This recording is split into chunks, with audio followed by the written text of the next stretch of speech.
Караңгыда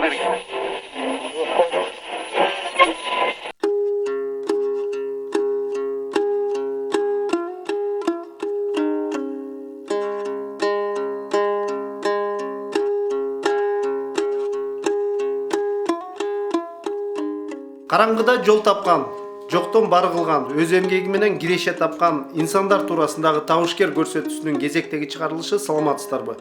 Бүгүнкү көрсөтүүдө биз өзгөчө бир ишкерчилик менен алектенген инсан туурасында айтып бермекчибиз. Тагыраагы Алмазбек Өмүров. Анын мына жеке ушундай чакан ишканасына келгенбиз. Алмазбек Өмүров кандай ишкерчилик менен алектенет деп суроо узатсаңыздар, анда мына момундай накта булгарыдан бут кийим тигип биздин рынокко алып чыгып жүрөт көп жылдардан бери. Мына ушундай накта булгарыдан бут кийим тигип жана Италия мамлекети дагы өзүнүн өтүгү менен дүйнө жүзүнө таанымал го. Кыргыз дагы ушундай өзүнүн булгардан жасалган бут кийим менен дүйнөгө таанылса болобу негизи? Албетте болот экен да. Мисалы Италия чыкканда өзүнүн стилдери менен чыгарган, алар өздөрүнүн модельдери менен чыгарган. Ошол сыяктуу эле биз азыр өзүбүздүн модельдер, мисалы моголар селни чыккан. Мисалы булар башка мындай айтканда дүйнө жүзүндөгү көп фабрикалар мындай селни жасабайт. Бул биздики ошонус менен айырмаланат. Экинчиден Кыргызстандын өзүнүн парламентин коелу. Кыргызстандан чыкканын билсин деген ойдо биздик парламенттер менен да айырмаланат да. Ал эми дүйнөлүк рынокто атаандаш жаратыш үчүн алардыкынан да ашып түшкүдөй модельдерди Кудай буйрса иштеп чыгабыз.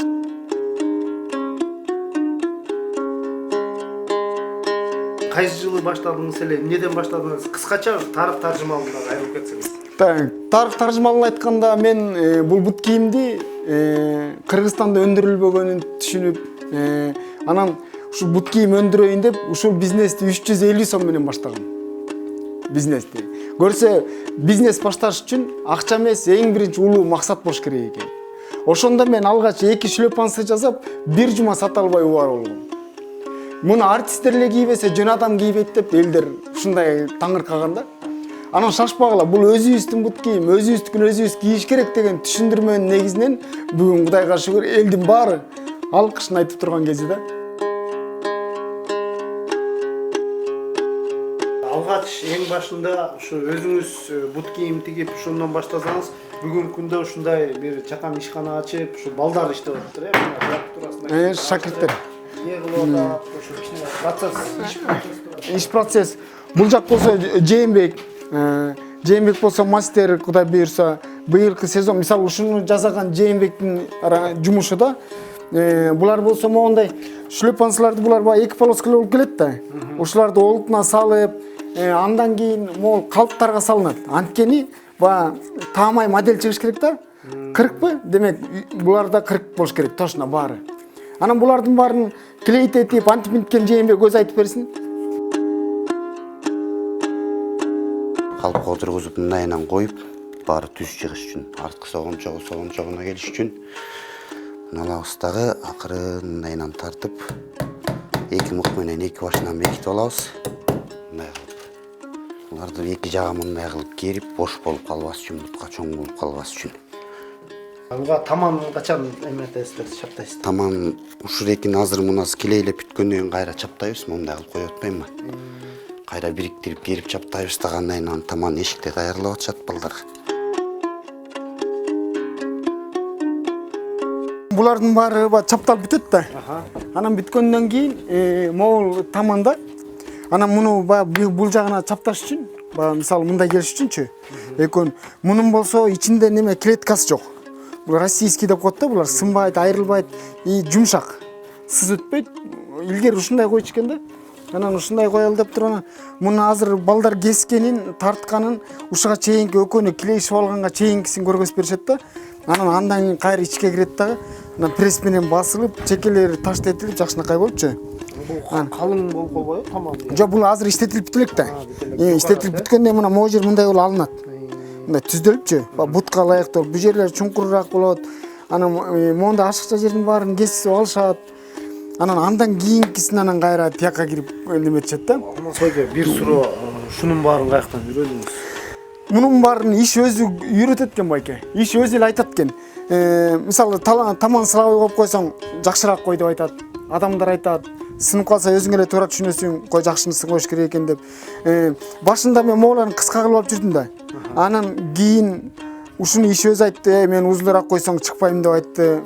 Демек узунураак коюп калдым дегендейчи.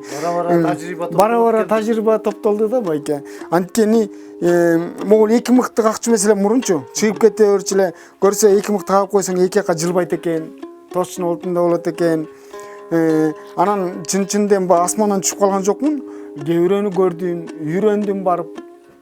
Арамзаланып сурадым, эмне кылса болот ия деп. Анан мунун баарын ошентип атып, анан үйрөнүп келип, тартып келип атып, анан болду да. Анан негизи бут кийим жасаш эң эле бут кийимдердин капризни, кийимдин капризни бут кийим болот экен да. Анткени муну жөн алганда дагы, мисалы рубашка алсак, жактыбы, жакты алып алабыз. А бут кийим алсак сөзсүз могун түйүн карап көрүп, сынбайбы я, кожа эмес го я деп адамдардын баары ушул суроону кайталап чыгышат да. Анткени адамдардын ишеничинин баарын китайский же болбосо сапатсыз бут кийимдерди сатып атышып, жок кылып коюшуптур.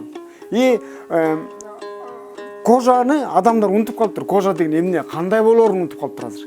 Эле эптеп жанагындай кожа заменитель көздү алдай берип, анан адамдардын унуткарып коюптур. Анан могун мисалы могул болсо булгар жыттам турат өзү. Пайдасынан.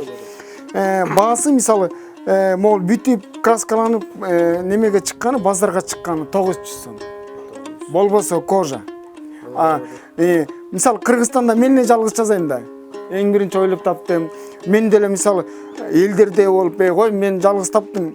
Мен ушуну убагында кымбат сатып калайын деп жанталашкан жокмун. Анткени себеби менде максат бар эле. Кыргыз эли башка бирөөнүн бут кийимин кийгенден көрө арзан болуп, өзүбүздүн бут кийимди кийсе сапаттуураак, зыяны жок болсо деген максаттын үстүндө ушуларды алып барып атабыз да байке.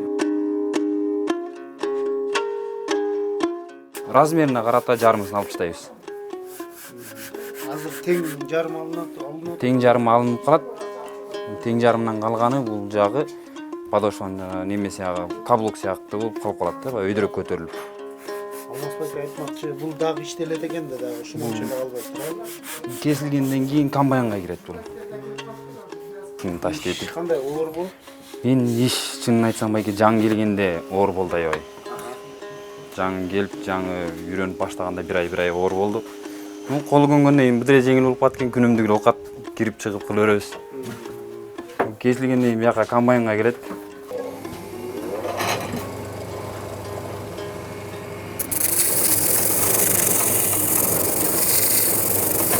Биринчи очередь бул жаккы бетин тегистеп түздөйбүз.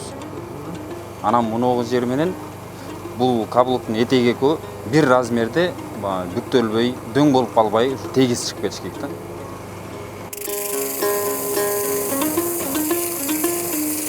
Эң жакшысы бизде Кыргызстанда 2 булгары завод бар. Бирөө булгары деп кыргызча аталышында, бирөө орусча аталышында кожзавод. Ошол кожзаводдон алабыз биз. Ошол булгары заводунан алар болсо талшинасына жараша 5 подкладочный обувь жасайт десең, ошонтип талшинасына жараша жакшынакы алып краскасы кетпеген деп жасап беришет. Анан ошол жер менен иштешип атабыз. Ал эми таман боюнча чындыгында Россиядан алып атабыз. Бирок кээде Кытайдыкы да аралашып кетип атат, кептин ачыгы бар эмеспи? Аны да аралаштырып атабыз. Бирок бүгүнкү Кудай буйруса жакынкы бир 15 күндө Москвага кетип атам. Именно подошва чыгарган завод бар экен, фабрика. Ошол жер менен келишим кылып келгенге. Анткени подошвада биз аябай аксап калып атабыз. Жаңы эле бир 10 пар же 100 пар жасасаң, Кыргызстанда подошва калбай калат. Жакшы ойдогудай болбой атат. Ошон үчүн Москвага барып 15-20 күнүн ичинде күзгү окуу башталаардын астында российский подошва менен официальный түрдө ишти баштайлы деп ошонун үстүндө иштеп атабыз. Окуучуларга да багыт алып атасыз. Окуучуларга сөзсүз түрдө окуучуларга багыт алып атабыз. Мисалы жакынкы 2 айдын ичиндеги багытыбыз балдардын бут кийимин жана сумкасын чыгаралы деп атабыз.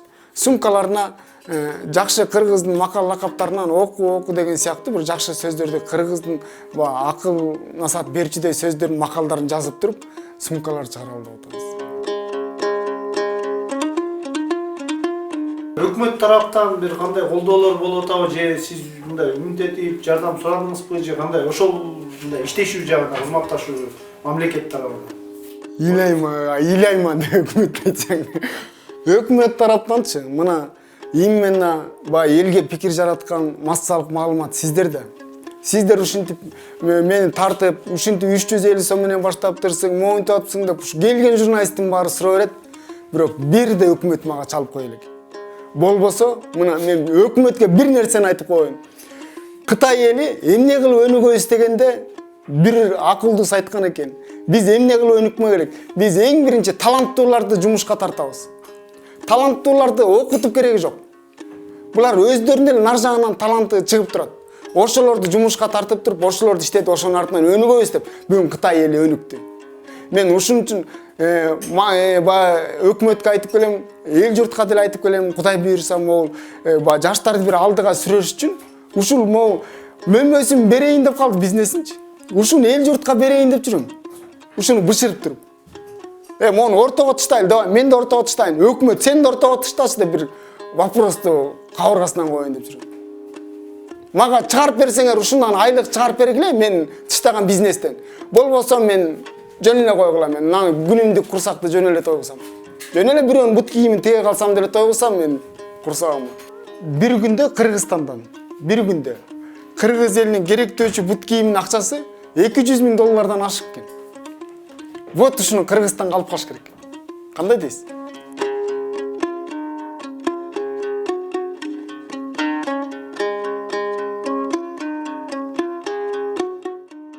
Мурдагыдай күч албаса дагы көп жаштарыбыз чет өлкөлөрдө жүрөт. Бияктан иш таап иштесе болобу негизинен сиздин көз карашыңыз?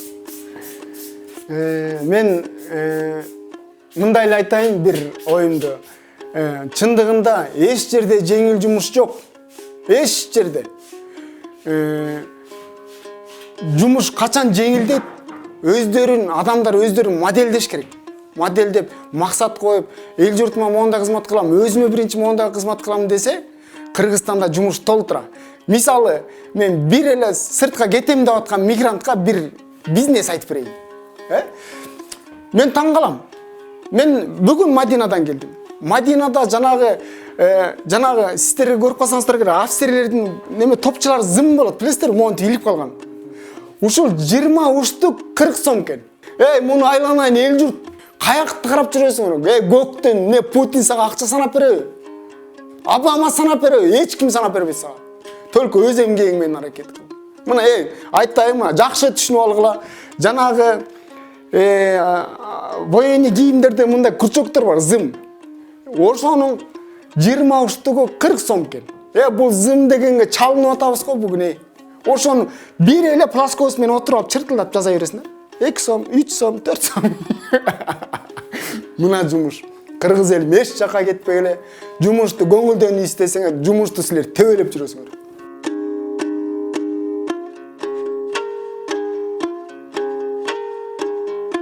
Могу бут кийим абдан мага жакты. Алмаз байке, ушул канча турат? Булар 1.7-1.8 да. 1.7-1.8. Эми ушунча келдим, эми ушуну соода кылып сизден алып кетейин, Алмаз байке. Рахмат. Акча сизге буйрусун. Бут кийим сизге буйрусун. Кара жорго бийлеп жүрө бериңиз. Рахмат. Рахмат. Мына урматтуу телегөрүүчүлөр, ар бир эмгектин сөзсүз түрдө акыбети кайтат деген сөздөр менен табышкер көрсөтүүсүнүн кезектеги чыгарылышы соңуна чыгат. Саламатта калыңыздар.